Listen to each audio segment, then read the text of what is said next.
জুলাই গণ অভ্যুত্থানে আওয়ামী লীগের পতনের পর থেকেই রাজনীতির মাঠ ছাড়া কার্যক্রম নিষিদ্ধ এই দলটি। দীর্ঘদিন আড়ালে থাকলেও সম্প্রতি বিভিন্ন জায়গায় চোখে পড়ে দলটির ঝটিকা মিছিল, যা প্রমাণ করে অস্তিত্ব জানান দেওয়ার চেষ্টায় মরিয়া দলটির নেতাকর্মীরা। সম্প্রতি লক্ষণীয়ভাবে চোখে পড়ছে নিষিদ্ধ ঘোষিত দলটির ঝটিকা মিছিল। এখন প্রশ্ন উঠেছে, এর মাধ্যমে কী বার্তা দিতে চাচ্ছে তারা?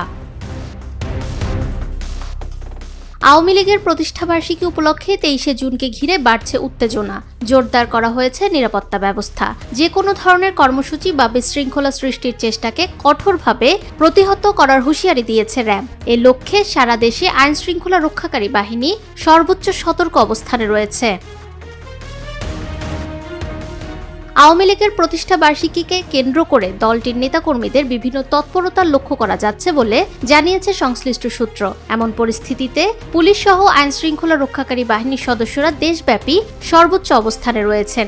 গোয়েন্দা তথ্যের ভিত্তিতে পুলিশ সদর দপ্তর থেকে জানানো হয়েছে, দলটির কিছু নেতাকর্মী ছোট ছোট মিছিল কিংবা নাশকতামূলক কর্মকাণ্ডের চেষ্টা করতে পারে। 23শে জুনকে কেন্দ্র করে রাজনৈতিক অঙ্গনে চলছে নানা আলোচনা সমালোচনা। পরিস্থিতি এখন কোন দিকে মোড় নেয় এবং দিনটি কতটা শান্তিপূর্ণভাবে অতিক্রম হয়, সেদিকেই এখন নজর দেশবাসীর। নিরপেক্ষ, সত্য প্রকাশে আপোষহীন।